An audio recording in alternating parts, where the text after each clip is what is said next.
Welcome back. This is an Aleks homework video on counting significant digits when measurements are multiplied and divided. If you remember addition and subtraction using measurements, you can't be more precise than your measurements just because you have a calculator. When your calculator says you've got 5 decimal points places after the decimal, that doesn't mean that you have such incredibly expensive tools that you can measure something to the 10 millionths place. So you have to round an answer to your least precise measurement. So when you're adding and subtracting, you round to the place value of your least precise. So if you've got something to the tenths place added to something with a thousandths place, you round to the tenths place. Okay. It's actually easier to do multiplication and division. So in multiplication and division, you're only rounding to the number of significant digits. So in this case, I've got 229.45, that's 5 significant digits. Here I'm dividing by 0.60. There's only 2 here. This is a leading 0, so it's insignificant. This is a trailing 0, but it's after a non-zero digit, after a decimal point, so it is significant. So there's 2 here. So if you were to do a calculator calculation, okay, and I have 229.45 divided by 0.6, I would have 382.416667. Well, this is tens, hundreds, thousands, 10,000s, 100,000s, millions.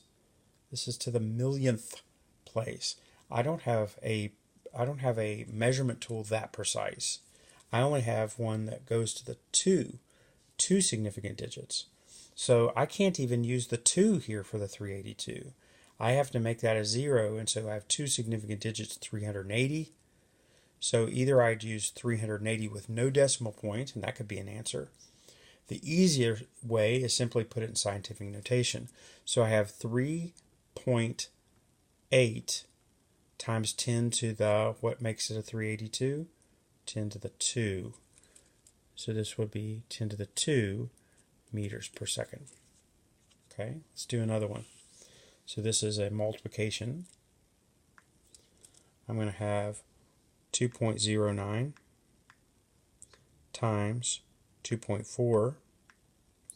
My calculator answer goes to the thousandths place, but I can't do that because this one is only to the 3 significant digits. This one's 2 significant digits.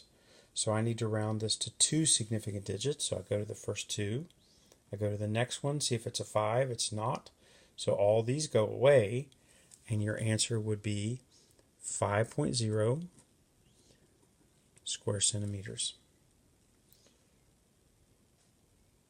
Number 3, I've got 7.808 times 4.2. Okay, so I've got 4 decimals on the calculator. That's not right. I've got 4 here, 1, 2, 3, 4. All internal zeros are significant, and 2 here. So I have to round it to 2 significant digits. So here's my first 2. I go to the next one. That 7 is higher than a 5, so that raises this up to a 3, and so I'll have 33 with a decimal point. That's to show that I've got those 2 significant digits, and then my units are square centimeters. So I hope that helps you.